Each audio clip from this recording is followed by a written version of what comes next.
할렐루야. 네, 지난 한 주간도 하나님의 은혜 가운데 살다가 오늘 또 예배하면서 하나님이 오늘 우리에게 주시는 말씀을 나누게 돼. 이 말씀이 나의 말씀으로 다가오고, 그래서 나가서 우리의 사람 낳는 어부의 현장 가운데에서 이것을 실천하면서 주님의 제자로서 살아가기를 소원합니다. 필요 충분 조건이라는 말이 있습니다. 필요 충분 조건. 이 필요 충분 조건이라는 말은 수학 용어입니다. 수학에서 나오는 용어인데, 그 어떤 명제가 성립하기 위해서 필요한 조건이면서 충분한 조건입니다. 필요 충분 조건입니다. 그런데 수학에서 필요 충분 조건이다라는 이 조건은 매우 복잡하지가 않습니다. 사실은 수학을 예전에 배웠을 때 생각하면 막 어떤 거는 막 그 식 하나가 막 몇 줄씩 차지하고 그런 문제들도 있잖아요. 그래서 수학이라는 게 매우 복잡해 보입니다. 그러나 사실은 수학이 굉장히 간단 명료하고 명쾌합니다. 수학은 복잡하지가 않아요. 왜냐하면 수학에는 그 애매모호한 답이 없어요. 답이 확실합니다. 답이 간단 명료하죠. 거기에 그 수학에 필요한 답이 도출되기 위해서 필요한 조건이 바로 필요 충분 조건입니다. 근데 이게 실생활에서도 필요 충분 조건이라는 게 참 필요한데, 가장 비근한 예로 우리가 저기 우리 엄마와 딸이 있잖아요. 근데 엄마와 자녀의 필요 충분 조건은 뭡니까? 엄마와 자녀의 필요 충분 조건이다. 엄마와 자녀의 필요 충분 조건이 복잡한가요? 아니, 너무나 간단합니다. 너무나 간단해. 왜 간단하냐? 이거예요. 엄마의 필요 충분 조건은 뭐냐? 내가 낳았다 이거예요. 그거 하나만 끝나는 거잖아요. 내가 쟤를 낳았어요. 그러니까 내가 엄마입니다 이거예요. 간단합니다. 그리고 자녀는 누구예요? 내가 나왔다라는 거예요. 내가 저 배에서 나왔으니까 우리 엄마잖아. 이거예요. 간단해요. 내가 낳았고 내가 나왔어. 그거 하나면 충분합니다. 이 말고도 우리 엄마가 얘가 내 아들인가 내 딸인가가 필요하다라면 그건 뭐예요? 안 낳았을 확률이 좀 있다라는 거예요. 복잡한 거예요. 그런데 그것이 확실하다면 너무나도 분명히 정해져 있는 필요 충분 조건입니다. 뭔가 확실치 않을 때 필요 충분 조건이 장황해져요. 이유가 많아져요. 그럼 뭐가 확실치 않은 것이죠. 그렇다면 여기서 예배하는 우리의 구원의 필요 충분 조건은 어떤가요? 구원의 필요 충분 조건. 너무나 간단하죠. 어쩌면 너무나 간단해서 아직 믿지 않는 사람들이 때로는 복음을 듣고도 믿는 친구를 맨날 만나면서도 믿지 못하는 이유가 뭘까요? 그게 바로 필요 충분 조건이 너무나 간단해서 안 믿는 것 같아요. 너무나 간단해서. 뭡니까? 우리 구원에 대한 필요 충분 조건은 매우 명확한데, 믿으면 구원이다라는 것이죠. 아멘. 그 외에 아무것도 없잖아요. 믿는 것도 있고 그 외에 이력서가 한 통과 등본 2통이 필요, 이런 게 없어요. 우리가 구원받은 구원의 필요 충분 조건은 하나입니다. 예수 그리스도를 구주로 믿으면 구원받는. 간단합니다. 명확합니다. 로마서 1장 17절에 복음에는 하나님의 의가 나타나서 믿음으로 믿음에 이르게 하나니 기록된 바 오직 의인은 믿음으로 말미암아 살리라 함과 같으니라. 아멘. 오직 의인은 믿음으로 말미암아 산다는 거예요. 다른 것이 필요 없습니다. 그렇지만 이제 우리가 이게 너무 중요하지요. 믿음으로 구원받는 것이 필요 충분 조건 다 채워졌습니다.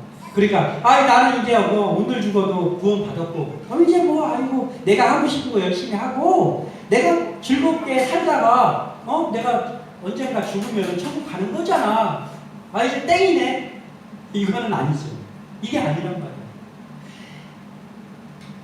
구원의 필요 충분 조건은 믿음 하나로 충분하지만 우리가 그 믿음으로 구원을 받았으면 구원받은 자답게 사는 것이 남아있잖아요. 구원받은 자답게 사는 그 값진 삶, 그걸 우리가 살아야 되는 거예요.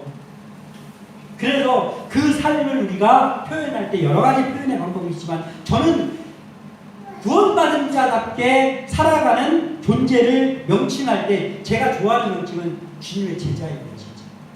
우리가 주님의 제자로서의 역할을 감당하면서 살아야 되는 것이 아닌가라고 생각합니다. 믿음으로 구원받았지만 우리는 그것으로 만족하지 않고 그것에 감사하면서 살아가는 삶, 그것이 주님의 제자의 삶입니다. 오늘 말씀을 통하여서 우리가 주님의 제자로서의 역할을 감당하면서 사는 그러한 사람들로 서고, 그리고 그 주님의 제자로서의 역할을 감당하기 위한 필요 충분 조건이 채워지는, 신앙의 필요 충분 조건이 채워지는 그러한 존재들로 우뚝 서시기를 주님의 이름으로 축원합니다. 야, 우리가 구원받은 백성이고 그러면서 주님의 제자로서의 역할을 살기 위해 필요 충분 조건을 갖춰야 되는데, 우리 첫 번째로 필요한 것이 무엇이냐? 바로 말씀 하나면 충분합니다. 네, 말씀 하나면 충분하더라는 것. 오늘 본문의 상황은 이렇습니다. 주님의 사역이 시작되었어요. 주님의 공생애가 오늘 누가복음 5장에는 이미 시작된 상황입니다. 그리고 공생애를 살고 있었지만 예수님께 아직까지 제자가 없었습니다. 예수님 아직까지 제자가 없이 혼자 사역을 하고 있는 아주 사역 초기의 내용입니다. 자, 그러면 예수님께서는 우리와 동역하기를 원하시잖아요. 그러면 예수님이 이때 어땠을까요? 마음속에 품고 있는 건 내가 제자를 세워야 되겠구나 라는 마음을 가지고 있었죠. 즉 예수님에게 제자가 필요한 시점이었습니다. 자, 예수님은 이때 이미 회당, 각 동네마다 있었던 회당을 다니시면서 그 말씀을 가르치셨어요. 복음을 전파하셨어요. 그리고 그 일만 한 것이 아니라 각종 병자들을 이미 많이 고치셨어요. 그리고 소문이 퍼졌습니다. 예수라고 하는 젊은 선생님이 있는데 그분이 한 번도 나았다고 하는 소리를 들어본 적이 없는 병자들을 요즘 고치신다더라. 그리고 그분이 동네마다 회당을 다니시면서 말씀을 가르치시는데, 이것 말씀을 가르치시는 것이 어떠한 서기관들, 어떠한 랍비들보다도 그 권위가 느껴진다더라. 그러면서 이 예수님의 소문이 퍼지는 바로 그때입니다.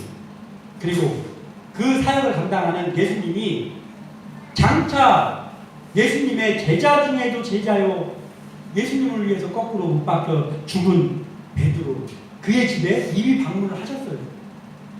알고 봤더니 시몬의 집에 예수님이 가신 적이 있어요. 아직 시몬이 제자가 아닙니다. 베드로라는 이름도 아직 받지 못했고 예수님하고 1대1의 대화가 이루어진 적도 한 번도 없는 상황입니다. 그런데 예수님은 이미 장차 수제자가 될 그 베드로의 집에 가신 거예요. 왜 가셨느냐? 누가복음 4장 38절 39절에 예수께서 일어나 회당에서 나가사 시몬의 집에 들어가시니 시몬의 장모가 중한 열병을 앓고 있는지라. 사람들이 그를 위하여 예수께 구하니 예수께서 가까이 서서 열병을 꾸짖으신데 병이 떠나고 여자가 곧 일어나 그들에게 수종드니라. 아멘. 오늘 본문의 바로 앞장 4장에 예수님께서 한 열병이 든 여인의 집에 방문하십니다. 장차 예수님의 수제자의 집입니다. 시몬도 거기서 봤겠지요. 우리 장모님 열병으로 알아보고 있는데 나 좀 빨리 좀 나았으면 좋겠다. 시몬도 생각하고 있었겠지요. 그런데 소문으로만 듣던 요즘 핫한 젊은 선생님이 우리 집에 온 거예요. 그리고 온 목적은 시몬을 만나기 위함이 아니라 장모님의 병이 걸린 것을 사람들이 얘기한 거예요. 예수님, 저기 시몬이라는 사람의 집에 장모님이 지금 아픕니다. 열병이 걸렸습니다. 좀 고쳐주세요. 청하는 거예요. 그래서 예수님이 그 병을 고치기 위하여서 회당에서 가르치시고 나와서 바로 시몬의 집에 갔습니다. 그리고 어떻게 해야 되냐? 열병을 꾸짖으시고 말씀 하나면 충분합니다. 예수님께서 병 고치실 때 머리에 안수를 했다든지 가슴을 쓸어내렸다든지 등을 어루만졌다든지 한 번도 없어요. 그런 적이. 뭐 눈에다가 진흙을 발라주시는 분이 있긴 하지만 예수님의 병 고치는 방법 간단합니다. 말씀 하나면 충분합니다. 예수님께서 10명을 꾸짖으신데 그 장모의 병이 나았어요. 그리고 시몬이 그걸 봤겠죠. 아유, 우리 장모님 나왔네. 저분이 소문으로만 들었는데 그 소문이 사실이었네. 예수님의 권위를 시몬이 이미 알고 있고, 그리고 오늘 본문 5장이 시작이 됩니다.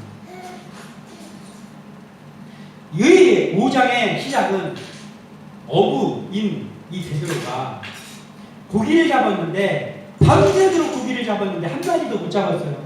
그래서 친구들과 같이 와가지고 그물을 씻고 있습니다. 고기를 우리가 어부 그런 거 우리 뭐 극한 직업 이런 거 가끔 보잖아요. 저도 참 그걸 즐겨서 보는데, 야, 이 어부라는 직업이 너무나 힘든 직업인 것 같아요.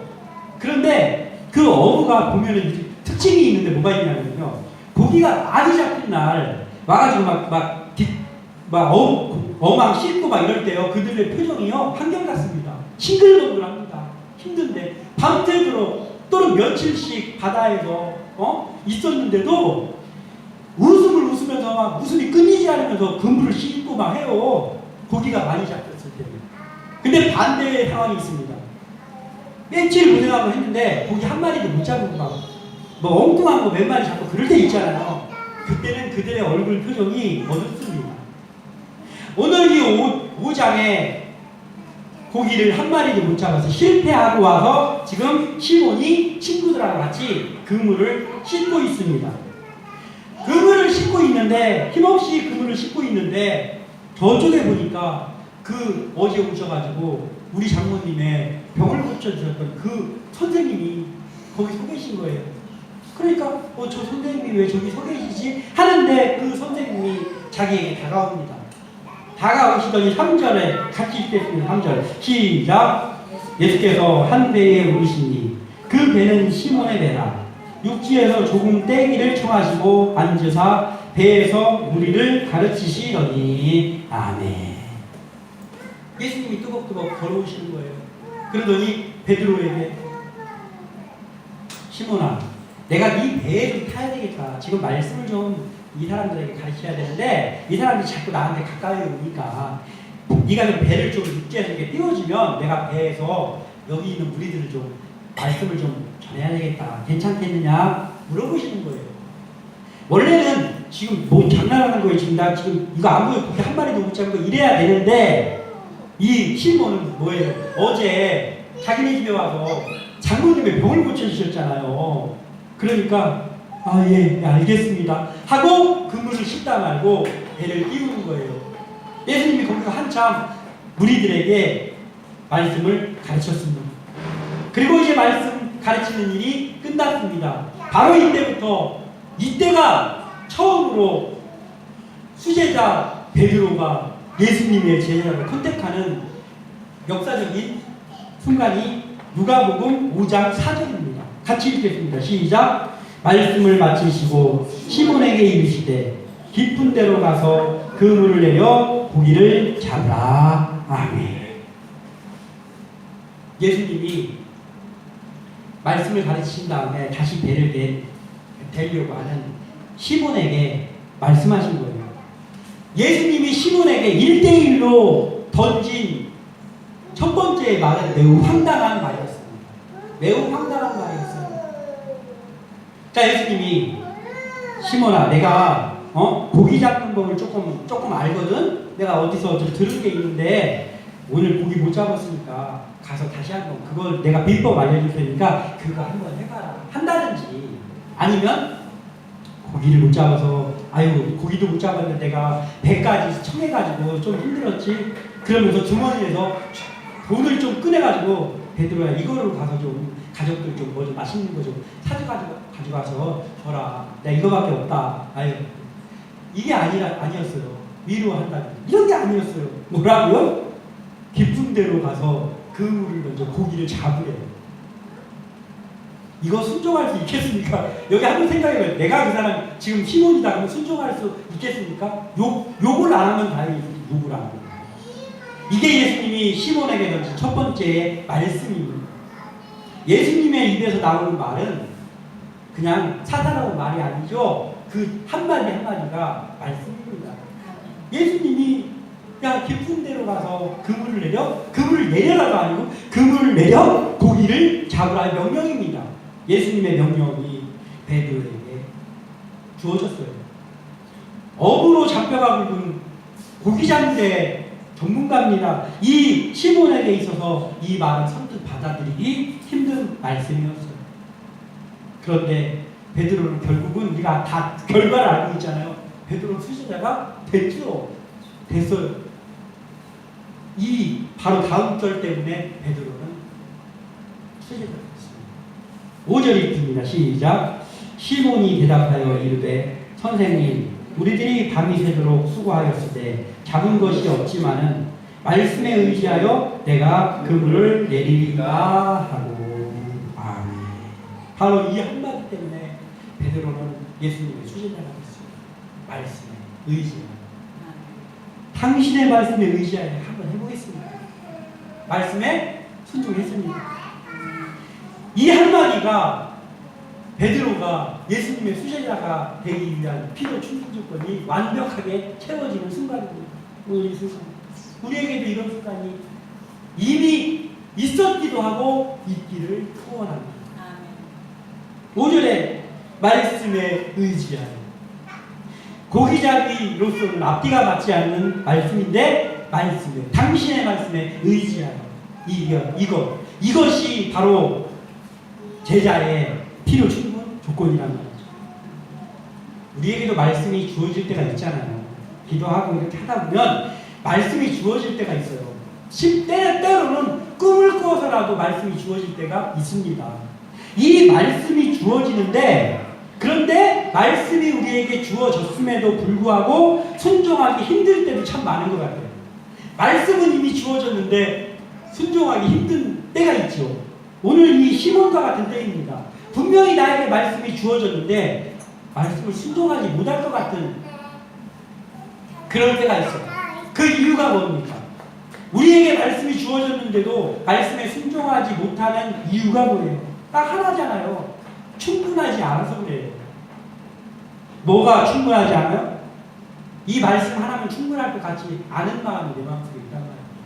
그래서 순종을 못하는 거예요. 말씀에 순종하지 못하는 사람의 특징은 단 한 가지예요. 말씀으로만 충분하지 않을 것 같아서, 말씀으로 안 될 것 같은데, 시몬이 예수 선생님이 위대한 건 알겠는데 고기잡이는 달라요.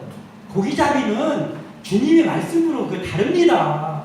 내가 웬만하면 순종하겠는데 네, 사양하겠습니다. 이런 순간이잖아요 지금 이게. 그런데 말씀에 의지하여, 비전문가인 예수님의 말씀에 의지하여 그물을 내렸단 말이에요. 성공을 맛봤습니다. 우리도 마찬가지예요. 말씀을 의지하세요. 귀야 안 들어와. 저도 신앙생활을 30년 했어요. 예? 말씀 의지해야 되는 나도 압니다. 그래서 지금은 상황이 그런 상황 아니잖아. 푼수야? 지금 무슨 말씀을 얘기하고 있어. 이래서 순종 못하는 거잖아요. 즉 베드로가 예수님의 수제자가 되고 못 되는 그 하나의 차이는 뭐냐면, 지금 이 순간에 예수님의 황당한 말씀에 순종하면 수제자가 되고, 순종 못하면 별 볼 일 없는 어부로 살아가는 거예요. 이렇게 고기 잡아가면서. 우리가 주님의 제자로 살아가려고 한다면 우리도 이 시몬의 고백이 우리에게 있어야 됩니다. 즉 이런 거예요.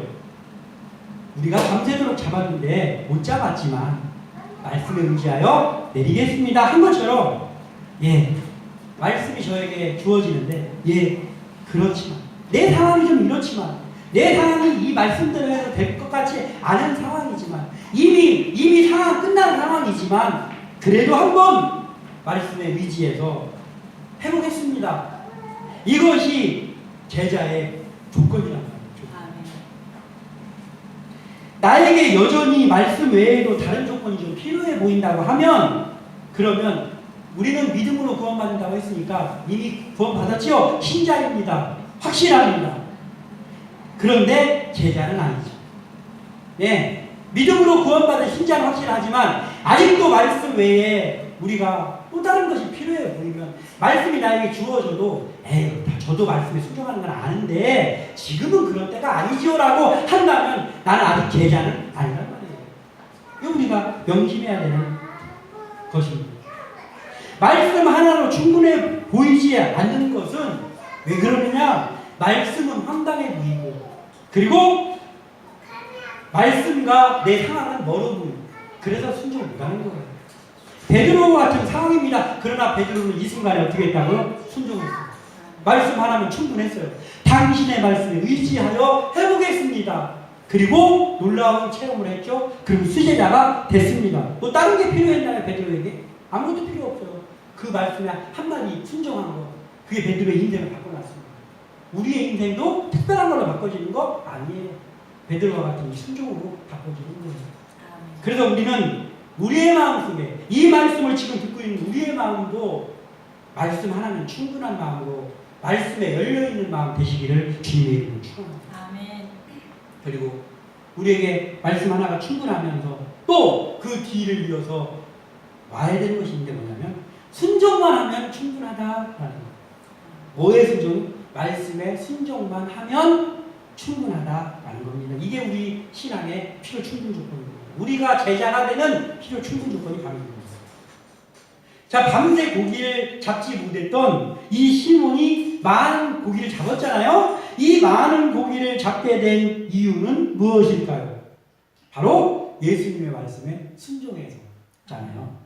베드로가 금을 던지는 방법을 좀 바꿔보더라.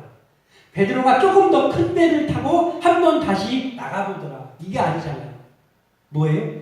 예수님의 말도 안 되는 황당한 말씀에 순종했더니 고기를 많이 잡았더라. 이거예요. 오늘 말씀 그거예요. 주님의 제자의 선발 기준도 마찬가지입니다. 예수님께서 오늘을 기점으로 해서 제자를 세우잖아요. 제자를 세우는데 예수님께서 제자를 세우실 때 제자를 세우는 기준이 있었어요. 예수님의. 그러니까 이거면 내 제자가 되기에 필요 충분 조건이 갖추어진다라고 하는 한 가지가 있었어요. 예수님은 제자들이 다 그렇게 배웠습니다. 예수님이 이력서를 받았거나 또는 그의 뭐 스펙을 받거나 그의 외모를 받거나 그런 건 하나도 없어요. 그의 어떤 능력을 받거나 아니요. 그런 거 하나도 없었습니다. 예수님, 하나님의 아들이 예수님이 제자를 세우는데 좀 특별한 방법이 있어야 되잖아. 그런데 예수님께서 제자를 세우는 그 면접 방법이 딱 한 개가 있어요. 성경에 한 개. 뭡니까? follow me. 나를 따라. 이거 한마디예요. 예수님 제자 세우는 방법 딱 한 가지가 그거예요. follow me. 나를 따르라. 따라오면 제자가 됐어요. 안 따라오면 부자 청년처럼 머리 긁으면서 안 따라오고 가면 근심하면서 가면 제자가 안 돼. 간단하잖아요. 필요 충분 조건 너무나 간단합니다. 순종하면 즉 뭐예요? 예수님의 말씀에 순종하면 제자. 순종하지 않으면 아무것도 아니에요.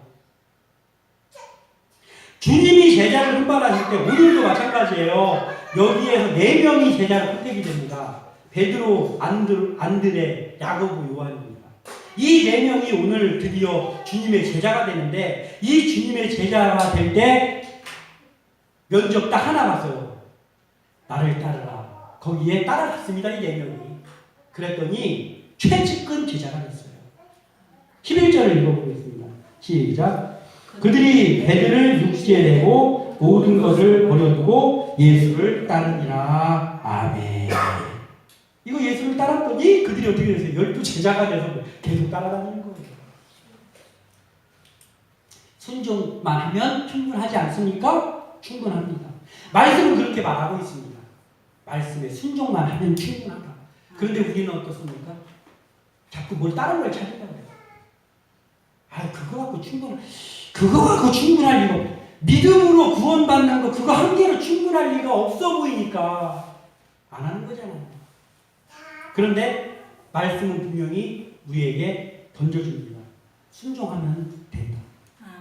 말씀에 순종하면 그가 누구라 할지라도 무식한 어부일지라도 멸시받는 세리일지라도 예수님의 나를 따르라 한마디의 말씀에 예 알겠습니다 하고 따르면 된다는 거예요. 근데 이게 따르면 되는데 왜 사람들이 안 하냐? 너무 쉬운 방법이기도 하면서 너무 어려워. 자세히 보면 너무 어렵더라고요. 그들이 일을 하고 있었어요. 그들이 일을 하고 그들에게도 가족이 있습니다. 그런데 나를 따르라 했더니 일주일 후부터 나를 따르라. 그동안에 작별도 좀 하고 이렇게 하고 나를 일주일에 따르라. 이게 아니에요. 예수님이 따르라고 하고 나를 따르라 뭐예요? 그 자리에서 하던 거, 그 자리에서 자기가 뭘 했는지, 그 자리에 누구가 있었던지 상관이 없이 그 모든 것들을 그 자리에서 내려놓고 즉시 따르라는 거예요. 즉시. 힘들죠. 할 수 있습니까? 저도 망설이지 않을까라는 생각 듭니다. 왜냐하면 지금까지 해왔던 내가 하던 것이 있잖아. 그런데 갑자기 예수님께서 너 지금 나를 따라와라 하면은 그거 할 사람 그렇게 많지 않을 수도 있을 것 같아요. 이런 상황입니다. 그런데 그것만 하면 충분한 필요 충분 요건이 채워지는 것입니다. 자, 우리의 삶에서 가끔 순종하기에 망설여지는 일이 주어질 때가 있어요. 우리에게도 우리가 신앙인을 하고 우리에게 각자에 주어진 사명들이 있잖아요. 그러다 보니까 우리에게 이게 분명히 하나님이 나에게 주시는 사인 같은데 라고 하는 어떤 그 순종해야 될 일들이 주어질 때가 있어요. 그 일이 주어졌을 때요, 저도 제 경험을 비춰보니까 그걸 순종을 바로 할 수 있는 것이 없었던 것 같아요. 좀 생각해봐야 될 것들이 주어지더라고요. 순종하기 좀 힘든 것들이 나에게 다가올 때가 많더라고요. 제가 이 주일종으로 된 것 이것도 순종하기 힘들 때 주어졌습니다, 저에게.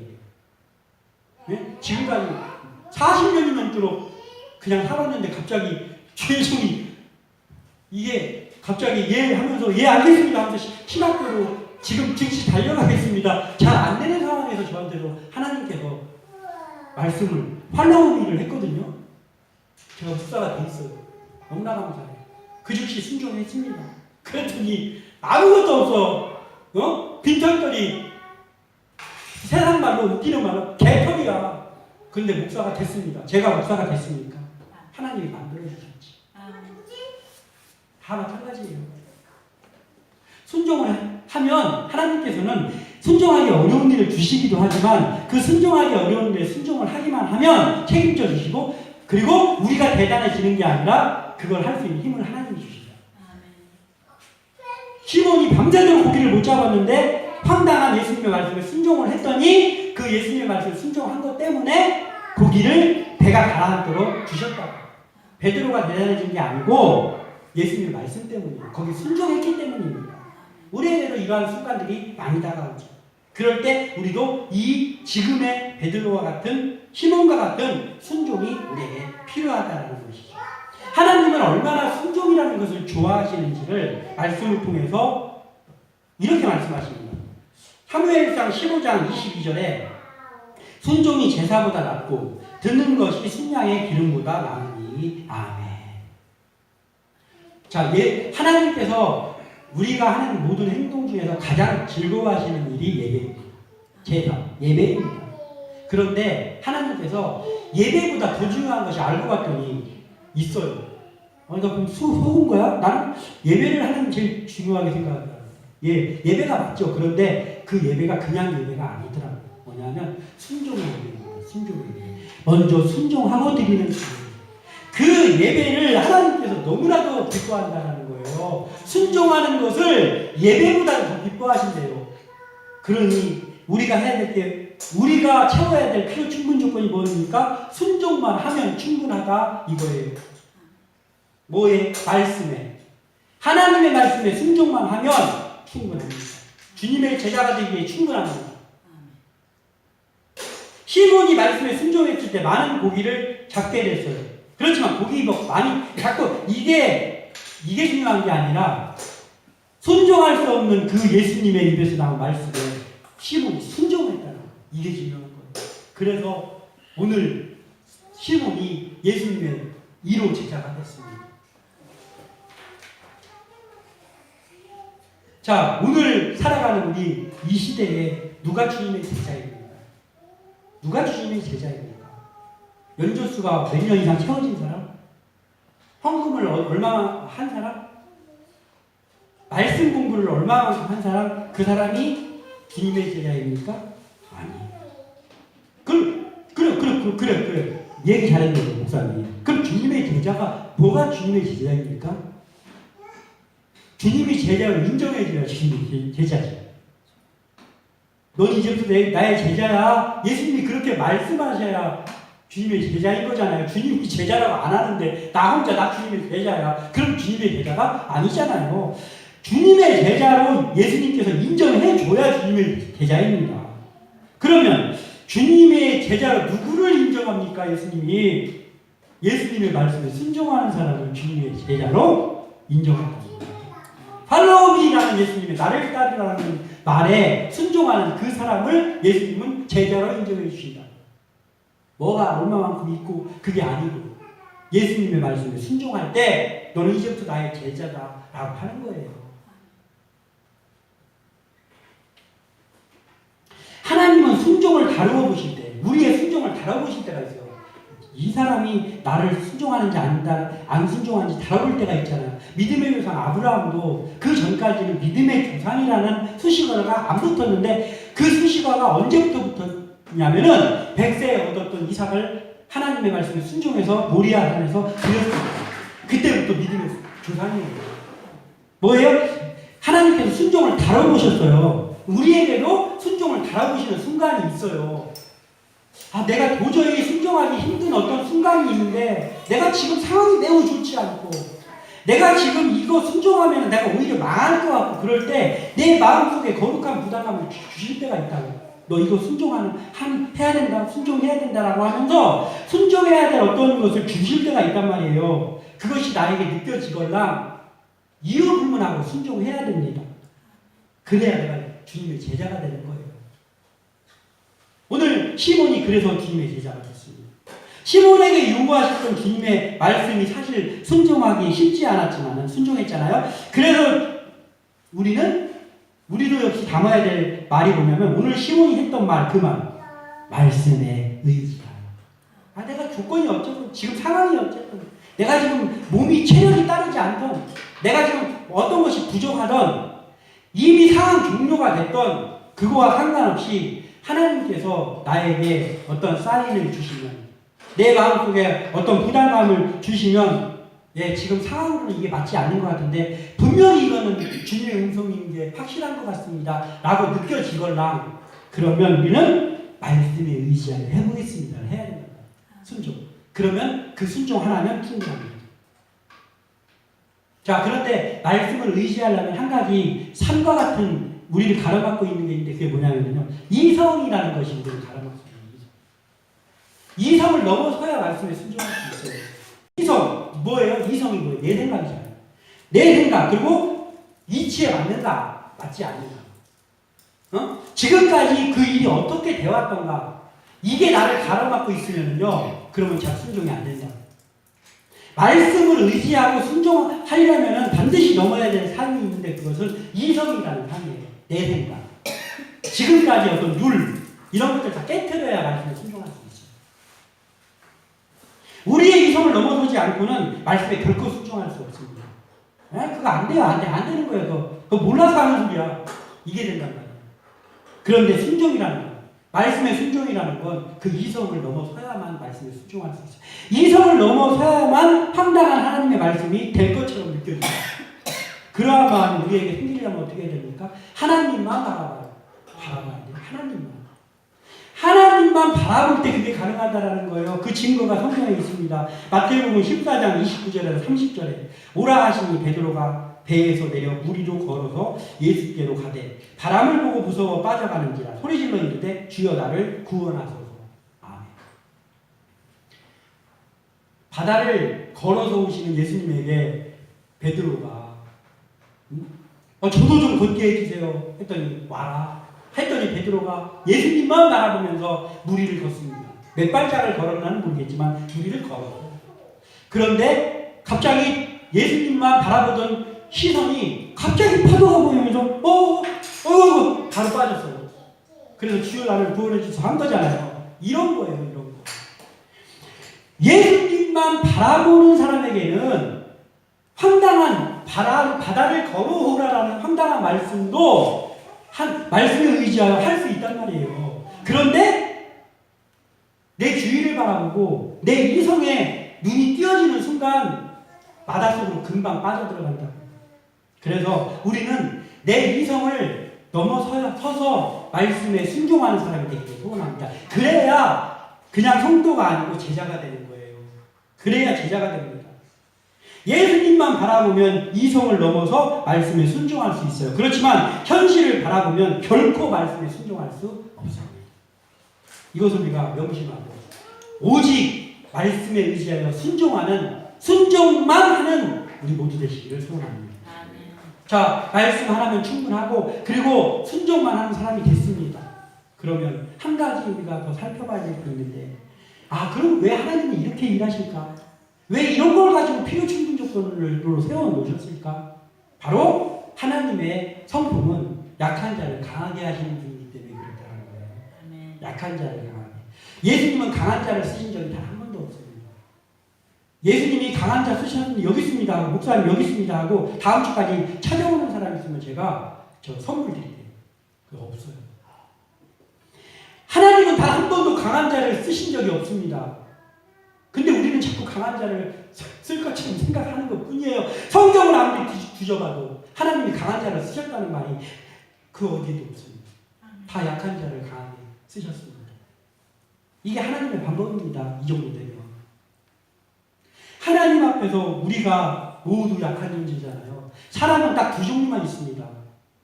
이 세상에 있는 사람은 딱 두 종류가 있어요. 어떤 종류냐? 이런 거예요. 하나님 앞에서 약함을 인정하는 사람과 또 하나는 자기가 약한 줄 모르고 사는 사람. 두 종류예요. 사람이. 강한 사람과 약한 사람과 자기가 약한 줄 모르는 사람과 이게 아니에요. 딱 두 종류예요. 내가 약한 것을 아는 사람과 내가 약한 줄을 모르는 사람. 딱 두 종류만 있습니다. 왜냐하면 하나님 앞에서는 모든 사람들이 다 공통적으로 약한 존재들이라는 거예요. 문제는 그 사실이, 내가 약하다는 그 사실이 내가 하나님을 깊이 알 때 그때 느껴진다는 거예요.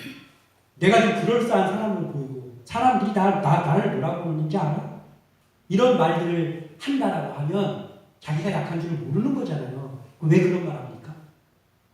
하나님 앞에 올바로 서 있지 않은 거예요. 하나님 앞에 올바로 서 있지 않으니까 내가 약한 것 같지 않게 보여요. 내가 좀 좋아 보여. 내가 괜찮은 사람처럼 보이는 거예요. 그런데 하나님만 바라보게 되면, 주님만 바라보게 되면 가장 먼저 깨달아지는 게 뭐냐면 내가 약하다. 내가 약하구나. 이게 바로 보이게 됩니다.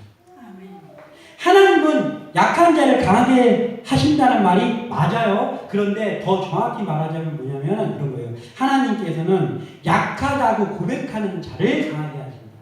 라는 거예요. 왜냐하면 다 약한 자니까. 근데 이게 약한데 약한 줄 모르고 까불거든요. 그럼 하나님이 강하게 안 해주셔요. 저 약한 사람입니다. 제가 이렇게 약한 사람입니다. 하나님 어떻게 해야 됩니까?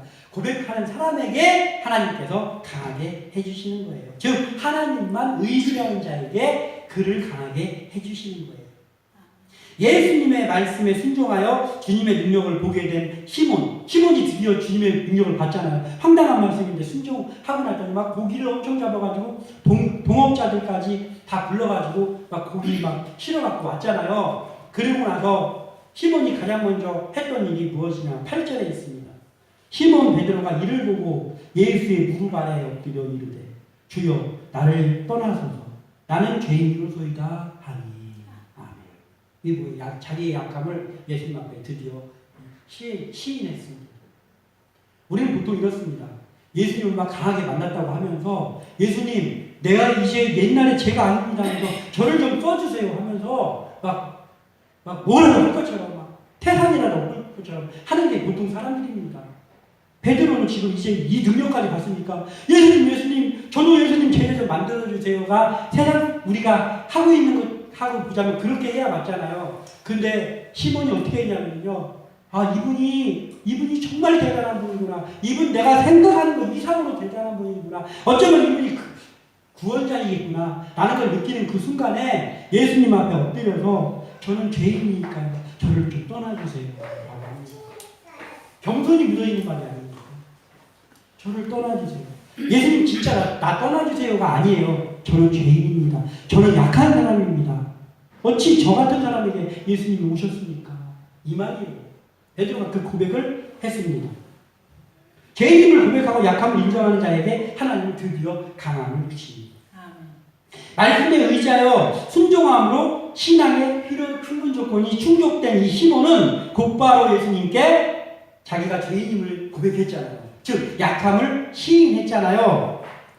그랬더니 그 시몬에게 나를 떠나서라고 말했던 그 시몬에게 예수님은 용기를 주시면서 드디어 나의 약함을 존재를 인정한 시몬에게 역사적인 한마디가 드디어 선포가 됩니다. 10절에 세베대의 아들들로 시몬의 동업자인 야고보와 요한도 놀랐습니다. 예수께서 시몬에게 이르시되 무서워하지 말라. 이제 후로는 내가 사람을 취하리라 하시니. 즉 네가 내 제자가 됐다. 이제 이 말씀을 해주셨어요. 고백했어요. 하나님 저 죄인입니다. 저 떠나주세요. 라고 했더니 드디어 그때 약한 자인 베드로를 컨택하시고 이제부터 네가 내 제자. 네가 지금까지는 고기 잡는 한낱 어부였지만 이제는 고기하고 비교도 할 수 없는 사람을 구원하는 그 복음을 전하는 네가 사람 낳는 어부가 된다. 내 제자다 네가. 이제부터 내가 너를 제자로 받아들였다. 이 말씀이 선포되는 거예요. 우리에게 이 말씀이 선포되길 바랍니다. 주님의 제자는 스스로 자기가 단련하고 막 뭘 해가지고 약함을 극복하는 게 아니에요. 내가 단련해가지고 약함을 극복하고 예수님을 찾아갔더니 예수님이 그 능력을 테스트해보시고 제자로 삼는 게 아니라는 거예요. 주님의 약함을 고백하고 주님의 말씀에 순종할 때 말씀 앞에 고백하고 순종했을 때 그때 우리가 드디어 비범한 존재가 돼서 예수님의 제자가 되는 게 아니라 그냥 우리는 똑같은데 주님이 능력이 되어주셔서 이제 우리가 강해질 거예요. 내 능력이 증진되어서가 아니고 주님이 힘이 되어주셔서 내가 주님의 제자가 되는 거예요. 자기의 노력으로 어부가 됐죠. 시몬은 자기의 노력으로 어부가 됐잖아요. 시몬이 자기가 가장 자신 있는 일에서 실패까지 맛보았어요. 그런데 그 직후에 주어진 황당한 주님의 말씀에 순종했고 그리고 말씀에 순종함으로 인하여서 제자가 될 필요 충분히 채워졌는데 거기다 더불어 저는 죄인입니다 라고 약함을 주님 앞에 고백했더니 그때 드디어 시몬이 예수님의 제자가 됐습니다. 우리가 시몬처럼 말씀 하나면 충분한 사람이 되기를 소원합니다. 우리가 시몬처럼 때로는 말씀대로 하면 안 될 것 같고 오히려 실패할 것 같더라도 철저하게 순종하는 사람들이 되기를 소원합니다. 그리고 우리가 살아가는 순간순간마다 내가 약한 존재라는 것을 잊지 않고 하나님 앞에 고백하면서 그러면서 하나님 앞에 성으로 인하여서 하나님이 나의 능력이 되어주셔서 강하게 하나님의 일을 감당하는 그러한 주의 성도들 다 되시기를 주님의 이름으로 축원합니다. 기도합니다.